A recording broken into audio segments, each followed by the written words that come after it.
Everyone knows about the huge benefits you get from going to the gym. It's not uncommon practice these days.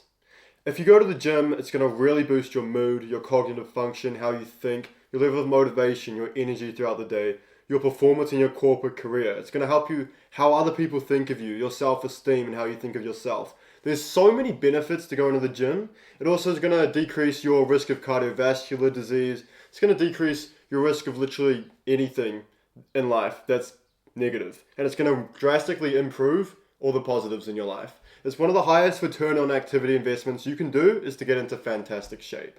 So people know this, but people still struggle to get consistent in the gym. I struggled with this as well myself along my fitness journey. There were periods where I was lacking motivation, lacking self-belief, and for even weeks at a time, multiple periods throughout my fitness journey, I just stopped going to the gym entirely.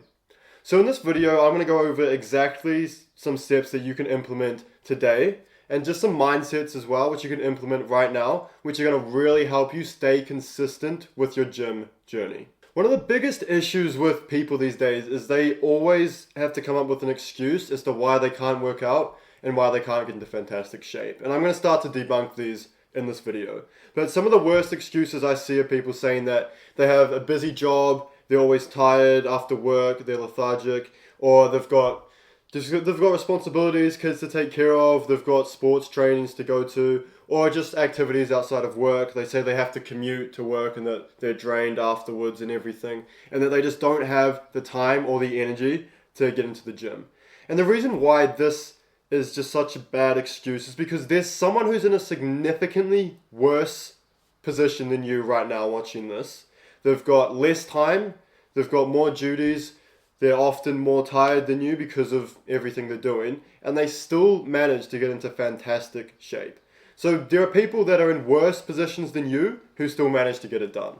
So this is why a lot of these excuses I hear are just excuses. They're just exactly that. And in this video, I'm going to show you exactly how you can diminish these excuses and how you can actually build that physique. If you want something bad enough, you're just going to go out and get it. So the first thing people get wrong is when they're trying to stay consistent in the gym is they set themselves ceilings instead of setting themselves floors. So a ceiling is, for example, with people with their New Year's resolutions. They say that in this new year, I'm going to start going to the gym 6 days a week. I'm going to start eating super healthy. I'm going to completely cut out sugar. And almost every single time people say that, just completely flunks and fails. So why do you think this fails? It's because people are setting the bar way too high. You have to actually destroy your ego and realize that you're still a beginner in this process. So instead of setting that really high ceiling where your ego is sky high and you're thinking, I'm going to start going 2 hours a day, 6 days a week, you need to actually understand that you're still a beginner and you need to build up to this. So what you should be doing instead is set yourself a floor. So this is a daily non-negotiable that you know you're going to be consistently able to stick to over a prolonged period of time. So for example, hitting the gym, this could just be going to the gym and just doing 4 sets, doing 2 exercises, 2 sets each time. Or it could just be eating slightly healthier, having 50 to 60% of your meals are just full whole foods, organic ingredients, things like vegetables, meat, things like that, etc. So if you can have these these floors, which are your daily non-negotiables, and you know that no matter what happens throughout the day, no matter how busy you are, no matter what life throws at you, that you're able to hit these floors because it's something which is sustainable for you and it can be common practice for you, then what's going to happen is this is really going to start to build up that consistency in the gym. You're not going to be looking at every day when you wake up, you're going, I have to do this, I have to work out for 2 hours, I have to go every single day this week. No, you're actually flipping this on its head and saying, all I have to do is do this achievable goal, and when I hit this, I'm happy. So if you can do this, what's going to happen is it's just going to start to fire these neurons in your brain, which are going to tell yourself that it's just a lot easier to do and you're able to do this consistently for a long period of time. And this is how you really start to build up that consistency. So another point on this is dopamine. Once you start missing these ceilings you set for yourself, you're going to feel worse about yourself. You're going to feel crap. You're going to feel bad. You know that you kind of let yourself down. Whereas if you hit this floor and you keep hitting it every day, you just get a new hit of dopamine in your brain and it just creates this positive feedback loop in your brain where your neurons are wiring, and it just makes you feel even more motivated and determined to just go and push beyond this and actually do some more sets, do some more exercises, eat a little bit healthier. So if you can have that floor and you hit this consistency, it's going to actually lead to a lot more benefit than the benefit actually comes from hitting that floor itself, because you're just going to start to automatically do more. So the next point to build on this point really well is you only actually need 3 workouts per week to build a ton of muscle and also to burn a ton of calories and lose fat at the same time. So the thing here is that you shouldn't be looking at what's the maximum output I can do, because a lot of the times 80% of the output comes from 20% of the input. This is common in almost everything in life, and it's especially common in the gym.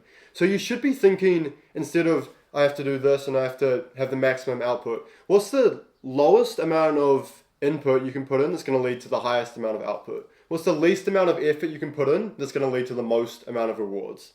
It's because anything past this is just a diminishing return. You might be putting on a little bit more muscle, but you just spent another half an hour in the gym.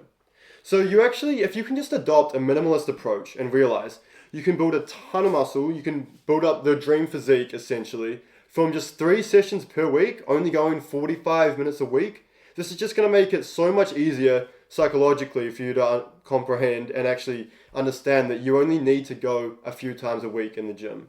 Now, the one caveat to this is that these workouts should be intense, and they do need to be, you need to be really putting in a ton of effort into these workouts. However, because it's only such a short amount of time, this is obviously going to be the case if you want to put on a ton of muscle.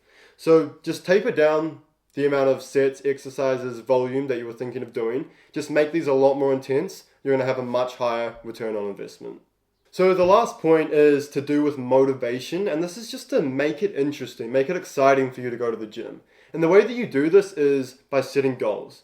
If you track your workouts and you know exactly what you hit last week and you're making it your goal this week to do even better, and it's something that you're thinking about all the time, you're thinking, yeah, I really want to beat this score I got last week, create this new goal, and I'm going to smash it this week. What's going to happen is you're going to automatically just start putting in these good habits. You're going to start sleeping a bit more. You're going to start eating a little bit healthier. And when you go to the gym, you're going to find it so much more exciting, so much more enjoyable, because you have something to work towards and you're progressing towards something.